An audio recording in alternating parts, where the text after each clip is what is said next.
Hi hello welcome to our channel. నేను మీ సిరి. ఈరోజు మనం చెప్పుకోబోయే కథ ధరణి కళ్యాణం పార్ట్ 106. మన ఛానల్కి కొత్తగా వచ్చినట్లయితే సబ్స్క్రైబ్ చేసుకోవడం మర్చిపోకండి. ఇక కథలోకి వెళ్ళిపోదాం. డోర్ క్లోజ్ చేసి ఆమె ముందు కూర్చున్నాడు గగన్. ఓయ్ పిచ్చమ్మాయి, ఏం ఆలోచిస్తున్నావు అంటూ ఆమె మీద ఉన్న బ్లాంకెట్ తీసివేశాడు గగన్. అతని మాటలకి ఆశ్చర్యంగా చూసింది ధరణి. నోరుముయ్, లేకపోతే కిస్ చేయాల్సి వస్తుంది అని అన్నాడు. టక్కున మూతి బిగించింది ధరణి. మీకు తెలుగొచ్చా అని నోటి మీద చేతులు పెట్టుకుని అడిగింది ధరణి.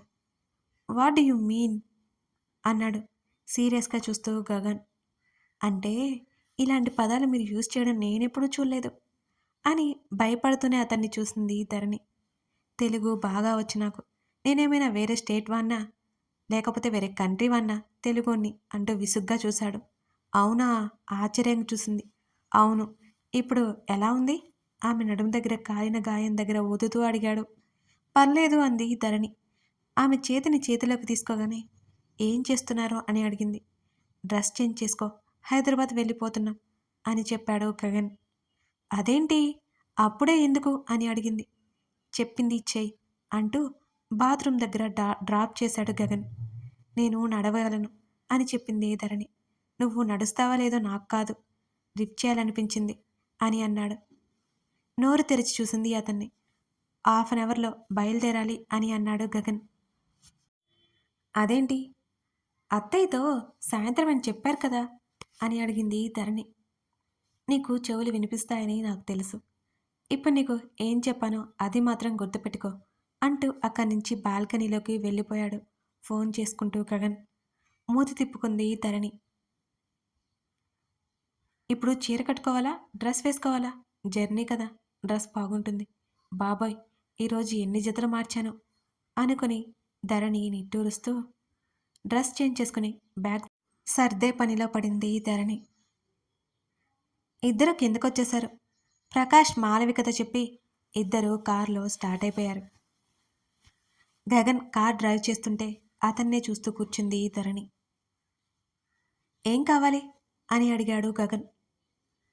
అసలు మనం ఈ ఊరు ఎందుకు వచ్చామో, ఎందుకు వెళ్తున్నామో కూడా అర్థం కావడం లేదు అని బిక్కమొహం వేసుకుని గగన్ని చూసింది ధరణి. గగన్ పెదవుల మీద నవ్వు అలా వచ్చి ఇలా మాయమైపోయింది. అదంతా ఆమె ముఖంలో మారే ఎక్స్ప్రెషన్స్ చలవే. ఏం మాట్లాడరేంటి అని అంది అతన్నే చూస్తూ.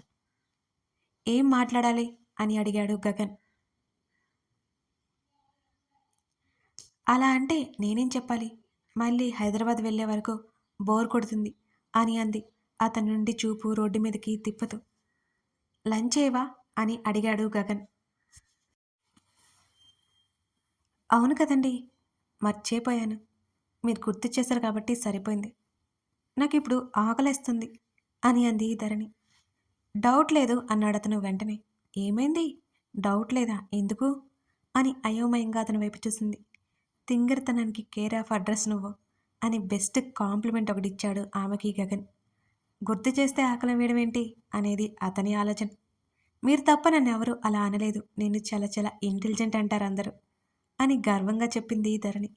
వాళ్ళకి ఖచ్చితంగా బ్రెయిన్ లేదులే అని అన్నాడు గగన్. గగన్ మాటలకి ఏమీ సమాధానం చెప్పాలో తెలియక ఉక్రోషం పొంగుకొచ్చి కిటికీల నుంచి బయటకు చూస్తూ కూర్చుంది ఈ ధరణి. ఈసారి అతని పెదవులు ఇంకా సాగాయి. చాలాసేపటి వరకు ఆమెని ప్రేమగా చూశాడు అతను. కొంత దూరం వెళ్ళాక కారు ఆపాడు గగన్. రెస్టారెంట్ కనిపించడంతో ఇద్దరూ లోపలికెళ్లారు. ధరణి మాత్రం మూతి ముడుచుకుని అతన్ని అనుసరించింది.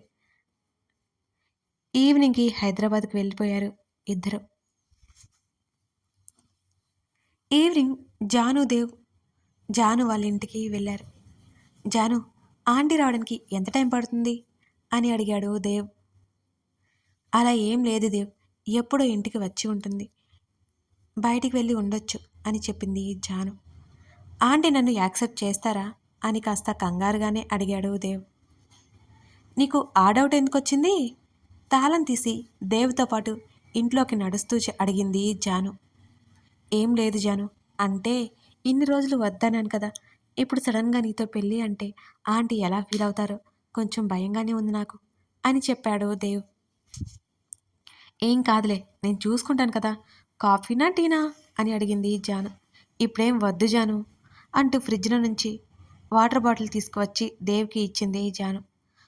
నువ్వెందుకంత కంగారు పడుతున్నావో నాకు అర్థం కావట్లేదు దేవ్ అంటూ అతని పక్కన కూర్చుంది జాను. ఇంకోసారి ప్రేమలో ఓడిపోతే ఊపిరి ఆగిపోతుందేమోనని భయంగా ఉంది జాను అని అంటున్న దేవుని వెంటనే హత్తుకుంది జాను. ఏం మాట్లాడుతున్నావు దేవ్, నీకు పిచ్చి పట్టింది అంది జాను ఏడుస్తూ. ఈసారి నిన్ను దూరం చేసుకోలేను జాను, ఇక అలా చేస్తే బ్రతుకు భారమవుతుంది అంటూ ఆమె ముఖాన్ని చేతుల్లోకి తీసుకుని ఆమె కన్నీళ్లు తుడుస్తూ చెప్పాడు దేవ్. ఎవరు దూరం చేసుకోమన్నారు నిన్నిప్పుడు? మమ్మీ ఒప్పుకుంటుంది, నువ్వు అసలు కంగారు పడకు సరేనా ఏడుపు గొంతుతోనే చెప్పింది జాను. అని చిన్నగా నవ్వాడు దేవ్. నవ్వితే ఎంత క్యూట్గా ఉన్నావో తెలుసా అంటూ అతని బుగ్గలాగింది జాను ఆ సమయాన్ని తేలిక చేయడానికి. అవునా, ఇంకా అందంగా నవ్వాడు దేవ్ ఆమె మాటలకి.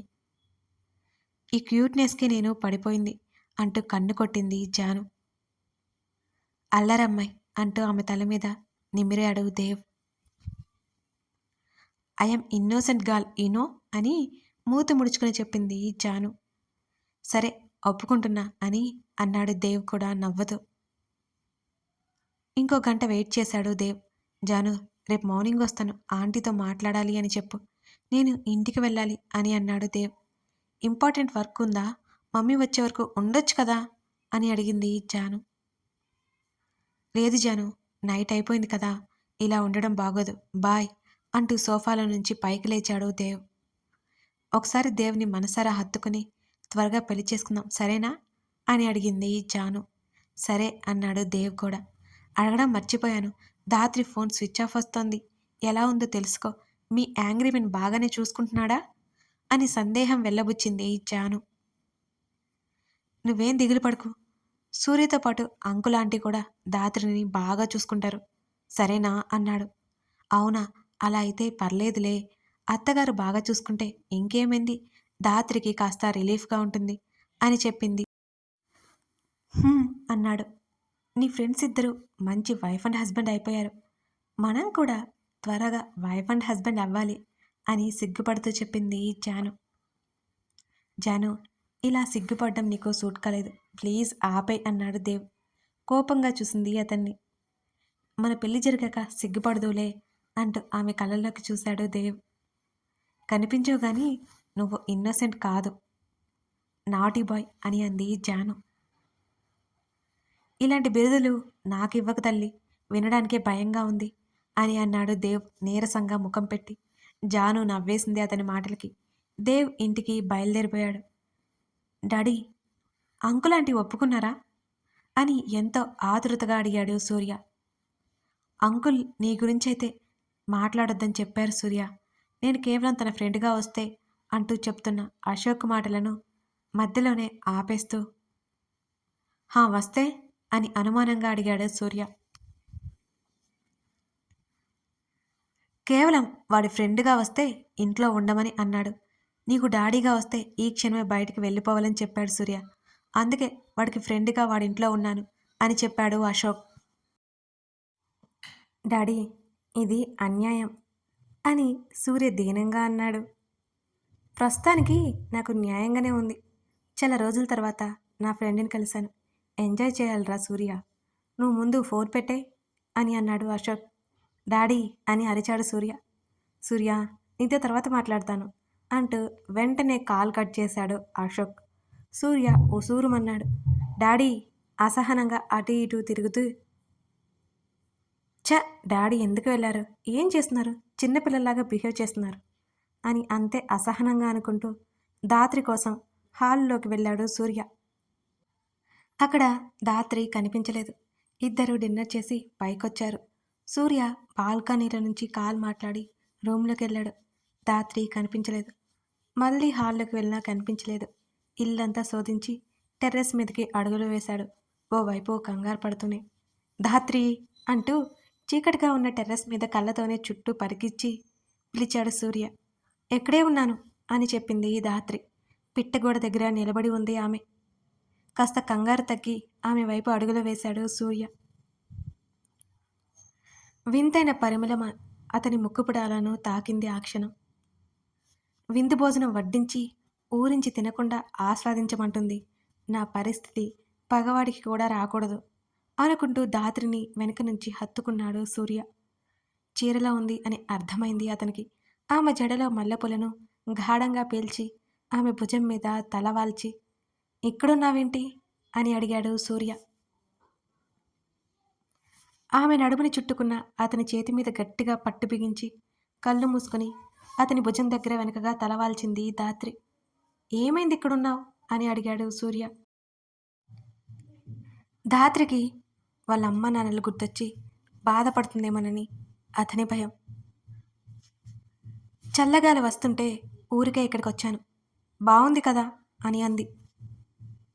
అవి మామూలు రోజులు కావడంతో నెలవంక లైట్గా కనబడుతోంది అంటూ ఆమె నడుము చుట్టూ ఉన్న అతని చేతులను తీసేస్తుంటే తీయనివ్వలేదు ఆమె. అతని చేతులను గట్టిగా పట్టుకుంది. ఏమైంది? ఆమె గుండె వేగం బయటికి వినిపించేంత గట్టిగా కొట్టుకుంటుంటే సూర్య అనుమానంగా అడిగాడు. అతని చేతులను అలాగే ఉంచి అతని వైపుకు తిరిగింది ధాత్రి. సూర్య మెడ చుట్టూ 2 చేతులు వేసి అతని భుజం దగ్గర తలపెట్టుకుంది ధాత్రి. నువ్వు బాగానే ఉన్నావా అని అడిగాడు సూర్య. ఆమె నడుము అతని చేతులకు తాకుతుంటే అతని గొంతులో వణుకు తెలుస్తోంది. ధాత్రి మారిన అతని గొంతును బట్టి అతని మనసులో భావాలను అంచనా వేస్తోంది ధాత్రి. తల ఎత్తి అతన్ని చూసి ఏమైంది అని చిన్నగా అడిగాడు సూర్య మరోసారి. సూర్య చెంప మీద చేతును వేసి కాళ్ళు ఎత్తి అతని పెదవులని ముద్దాడింది ధాత్రి. సౌండ్ లేదు సూర్యకిక. షాక్లో ఉండిపోయాడు. కథ కొనసాగుతోంది. ఈ స్టోరీ నచ్చితే లైక్ చేసి మీకేమనిపించిందో కామెంట్ చేయండి. ఇవాళ ఈ ఎపిసోడ్ చేస్తుంటే ఫుల్ నాయిస్ ఉందన్నమాట. అయినా సరే ఆపి చేశాను రికార్డింగ్. కొంచెం అడ్జస్ట్ అయిపోండి ఊరు వెళ్ళే వరకు. Thank you for watching this video. మరో ఎపిసోడ్తో కలుద్దాం.